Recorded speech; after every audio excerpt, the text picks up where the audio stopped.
والدین جو ہے نا یہ حسن ہے، اور اس کی مثال یوں ہے کہ ایک بندہ بیٹھا ہوا ہے جس کی ایک ٹانگ ٹوٹی ہوئی ہے، دوسرے کی بازو ٹوٹی ہوئی ہے، تیسرے کی آنکھیں نکلی ہوئی ہیں، لیکن آپ اس کو کہتے ہیں انسان ہی ہے، اور ایک وہ ہے جس کے پورے اعضاء سلامت ہے۔ تو یہ جو نماز رفع الیدین کے ساتھ ہے یہ مکمل اعضاء کی سلامتی کے ساتھ ہے،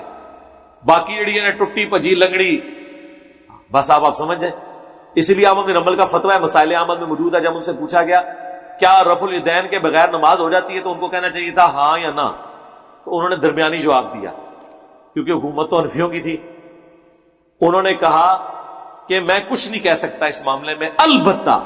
جو رفع الیدین چھوڑتا ہے اس کی نماز سنت کے مطابق نہیں ہے۔ لیکن احمد بن حنبل تو کہہ سکتے تھے نا، کیونکہ اس زمانے میں ملوکیت تھی۔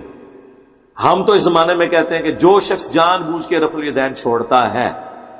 وہ رسول اللہ کا دشمن ہے، اس حوالے سے کہ اس شخص نے لوگوں کی شرم کی وجہ سے سنت طریقے کو چھوڑا ہوا ہے۔ رفع الیدین کرنے کی حدیثیں زیادہ ہیں، اس لیے کہ وہ ایک عمل ہے، کیا ہے۔ جس نماز میں نبی نے رفع الیدین نہیں کیا صحابہ نے اس کو بیان نہیں کیا۔ رہا یہ مسئلہ کہ نہیں کرنے کا عمل زیادہ ہے، اس کی دلیل صحابہ کا عمل ہے۔ امام ترمذی نے جو امام بخاری کے شاگرد ہیں، جہاں رفع الیدین کی حدیثیں ذکر کی ہیں نا، تو وہاں نیچے لکھا ہے وہ بھی یقولو، یہی قول ہے فلاں صحابی کا، فلاں صحابی کا، فلاں صحابی کا، فلاں، ان کے نام ہائی لائٹ کیے ہیں۔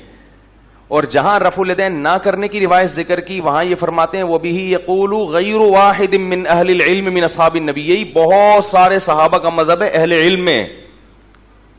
اور ان کے نام نہیں لکھے، کیونکہ جو سلیکٹڈ لوگ ہوتے ہیں ان کے نام بیان کیے جاتے ہیں، جب بہت سارے ہوتے ہیں تو ان کا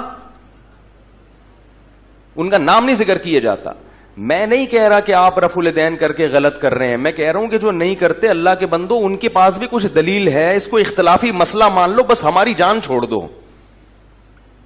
ہم نہیں کہہ رہے کہ آپ کریں، آپ کو اگر اس پہ اطمینان ہے آپ وہ کریں، لیکن نہ کرنے والوں کو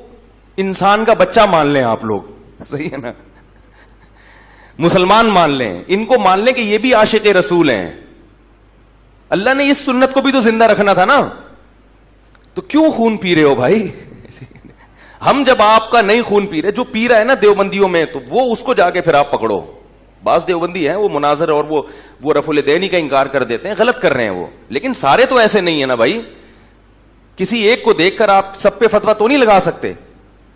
تو اس لیے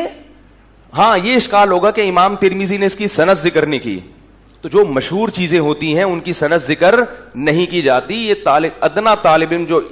حدیث کا ہے وہ جانتا ہے کہ بہت سارے مذاہب کو نقل کیا گیا ہے بغیر سند کے، لیکن ان کی شہرت بہت ہے اور ان کو نقل کرنے والے بڑے مستند لوگ ہیں، اس کو مانا جاتا ہے،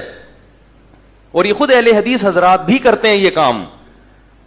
دیکھو امام طحاوی رحمہ اللہ تعالی نے لکھا ہے کہ بعض لوگوں کا یہ مذہب ہے کہ 3 طلاقیں ایک ہوتی ہیں، حالانکہ امام طحاوی نے اس کی سند ذکر نہیں کی، لیکن تمام اہل حدیث حضرات امام طحاوی کے اس قول کو لیتے ہیں۔ دیکھو ان کے دور میں کچھ لوگ 3 کو 1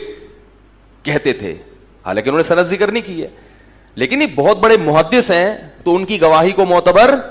مانا جاتا ہے۔ بھائی انہوں نے دیکھا اپنے زمانے میں، وہ کہ سند تھوڑی نقل کریں گے، ایک مشاہدے پر مبنی ایک حقیقت ہے۔ تو امام ترمذی بھی جانتے ہیں کہ یہ تواتر سے چلا آ رہا ہے صحابہ کے بارے میں، ان کے شاگردوں کے شاگرد جو نہیں کر رہے۔ پھر مصنف ابن ابی شیبہ کی روایت ہے خلفائے راشد حضرت ابو بکر اور عمر کے بارے میں، عبداللہ بن مسعود کی، کہ میں نے ان کے پیچھے نمازیں پڑھی، ان کو رفع الیدین کرنے والا نہیں پایا۔ خود عبداللہ بن مسعود کا جو اپنا تواتر سے عمل چلا آ رہا ہے سینہ بسینہ وہ یہی ہے، ورنہ یہ بغیر رفع الیدین کے نماز کون سی صدی میں شروع ہوئی ہے؟ سوال یہ پیدا ہوتا ہے۔ ظاہر جب سے اسلام بر صغیر میں آیا ہے، برما میں، بر صغیر میں، افغانستان میں، تو جو اسلام آیا وہی چلتا چلا آ رہا ہے، وہی نماز چلتی چلی آ رہی ہے۔ ہاں اس میں بعد میں لوگوں نے بدعتیں ایجاد کی ہیں، وہ بدعتیں اور نوعیت کی ہیں، وہ نمازوں میں چینجنگ، جتنی رکعتیں تھیں اتنی ہی رکعتیں ہیں، جو طریقہ تھا وہی طریقہ ہے۔ ہاں اس میں کچھ لوگوں نے اخپل طریقہ ڈال دیا، اسپیڈ بڑھا